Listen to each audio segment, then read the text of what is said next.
students, today we will learn a new concept based on chemistry, biological synthesis, that is biosynthesis. Let me start our new topic, biosynthesis.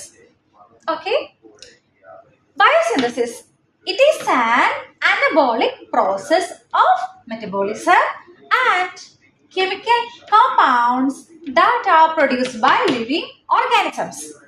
Biosynthesis is a chemical synthesis and a multi-step reaction occurring in biological context.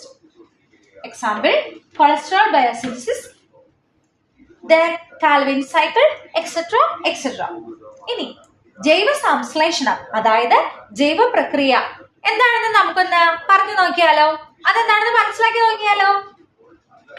ജൈവ സംശ്ലേഷണം എന്നാൽ ഊർജ സംരക്ഷണ പ്രവർത്തന ഫലമായി ഉപാപചയ പ്രവർത്തനങ്ങൾ നടക്കുന്നു.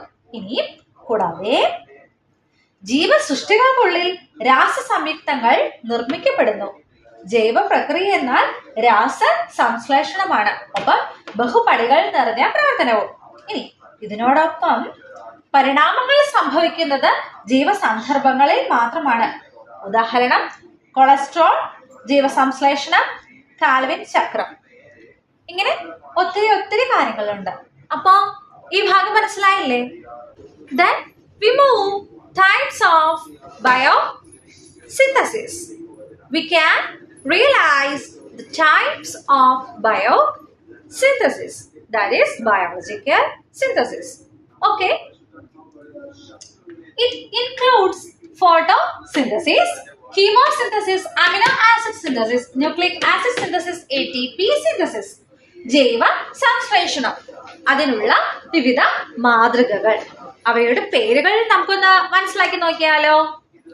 ഒന്ന് മനസ്സിൽ ഓർത്തു വെച്ചോളൂ, ഏറ്റവും പ്രധാനപ്പെട്ടതാണിത്.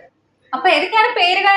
പ്രകാശ സംശ്ലേഷണം, രാസ സംശ്ലേഷണം, അമിനോ ആസിഡ് സംശ്ലേഷണം, ന്യൂക്ലിക് ആസിഡ് സംശ്ലേഷണം, ATP സംശ്ലേഷണം. കുറച്ച് പേരുകളുള്ളൂ, വളരെ സിമ്പിൾ ആണ്, പെട്ടെന്ന് ഓർത്തെടുക്കാൻ പറ്റും, ഇല്ലേ? അപ്പൊ ഇനി അടുത്ത ഭാഗത്തിലേക്ക് പോകാം. Then we move the characteristics of biosynthesis. Let's we move the characteristics and the reasons. Okay, biosynthesis reactions are used to build complex structures and products that the cell requires. Then biosynthesis is a enzymatic and multi-step process. Then in biosynthesis, the simple compounds are used to synthesize macromolecules inside the living cells. Then the last one is biosynthesis is an energy-driven process. ഇനി ജീവസംശ്ലേഷണം, അതിന്റെ സവിശേഷതകൾ അത് നമുക്കൊന്ന് പറഞ്ഞു നോക്കിയാലോ? അത് മനസ്സിലാക്കണ്ടേ? അപ്പൊ ഓരോരോ സവിശേഷതകൾ ഒന്നൊന്നായി നമുക്ക് പഠിച്ച് പറഞ്ഞ് മനസ്സിലാക്കി വെക്കാം. ഓക്കെ, സങ്കീർണമായ ഘടനയുള്ള ഉൽപ്പന്നങ്ങളുടെ നിർമ്മാണത്തിന് ഇവ കോശ നിർമ്മിതിക്കായി ഉപയോഗിക്കുന്നു. ഇനി ഇതൊരു രാസാഗ്നി ഉപയോഗിക്കുന്ന പ്രവർത്തനമാണ്, ബഹുപടികളുമുള്ള പ്രവർത്തനമാണ്. ഇനി ലളിത സംയുക്തങ്ങൾ അഥവാ ലഘു തന്മാത്രകൾ ബൃഹത് തന്മാത്രകളുടെ സംശ്ലേഷണത്തിന് ഉപയോഗിക്കുന്നു. ഇനി ഇവ ജീവകോശങ്ങൾക്കുള്ളിലാണ് നിർമ്മിക്കപ്പെട്ടിരിക്കുന്നത്. ഇനി ഏറ്റവും അവസാനം ഈ പ്രവർത്തനത്തിൽ, അതായത് ഈ ജൈവ സംശ്ലേഷണത്തിൽ, ഈ പ്രവർത്തനത്തിൽ ഊർജ സംരക്ഷണവും ഉപയോഗവും എല്ലാം ഉണ്ട്. അപ്പോ ഈ ഭാഗത്ത് പറഞ്ഞു പോയത് ജൈവ സംശ്ലേഷണത്തിന്റെ സവിശേഷതകളെ പറ്റിയാണ്. ഈ ഭാഗം മനസ്സിലായില്ലേ? The last one is biosynthesis applications. It used as a nano absorbent in absorption. Then it used as a nano fertilizer in agricultural field. It used as a nano catalyst in bioenergy field. Then it used in bioremediation in metal recovery. So in this area we can realize the applications of biosynthesis. That is biological synthesis. ഇനി ജീവസംശ്ലേഷണം, അതിന്റെ ഉപയോഗങ്ങൾ എന്തൊക്കെയാണെന്ന് നമ്മൾ ഇനി പറഞ്ഞ് പഠിക്കുകയാണ്.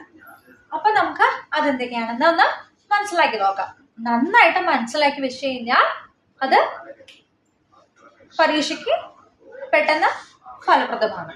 അപ്പൊ nano ആഗിരണ പ്രക്രിയയിൽ ഉപയോഗിക്കുന്നു. ഇതാണ് ആദ്യത്തേത്.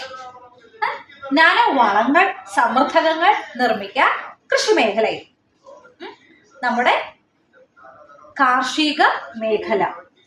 അപ്പൊ അതാണ് രണ്ടാമത്തേത്. മൂന്നാമത്തേതോ നാനോ ഉൽപ്രേരകം, അതായത് ജൈവ ഊർജ സംരക്ഷണത്തിന്. അതായത് ഇത് ഏറ്റവും കൂടുതൽ വ്യാവസായിക മേഖലകളിലായിരിക്കും. അപ്പൊ അത് മൂന്നാമത്തേത്. ഇനി നാലാമത്തേതോ ഏറ്റവും അവസാനത്തേത് എന്താണ്? ജൈവ പ്രതിവിധികൾക്കായി. അത് പെട്ടെന്ന് ഓർത്തിരിക്കണം. എന്താണ്? ജൈവ പ്രതിവിധികൾക്കായി. അത് എന്തിനു വേണ്ടിയിട്ടാണ്? ലോഹങ്ങളുടെ അതിജീവനത്തിനായിട്ട്. ഇല്ലേ, ലോഹങ്ങളൊക്കെ ഏറെക്കാലം ഇങ്ങനെ കേടുകൂടാതെയൊക്കെ അങ്ങനെ അതിന് വേറെ പ്രശ്നങ്ങളൊന്നും വരാതെ ഇരിക്കാൻ. ഇപ്പൊ ഈ ഇരുമ്പ് അതൊക്കെ തുരുമ്പിക്കുന്നു എന്ന് പറയില്ല, കൊറോഷൻ വരുന്നു എന്ന് പറയുന്നത് പോലെ. അപ്പൊ അതൊക്കെ വരാതെ ലോഹങ്ങളുടെ അവയുടെ അതിജീവനത്തിന്, അതായത് അവയ്ക്ക് പെട്ടെന്ന് കാലപ്പഴക്കം വന്നത് പോകാതെ ഇരിക്കാൻ. ഒത്തിരി വ്യവസായ മേഖലകളിലൊക്കെ ലോഹങ്ങൾ ഉപയോഗിക്കുന്നുണ്ടല്ലോ. അപ്പൊ ലോഹങ്ങൾ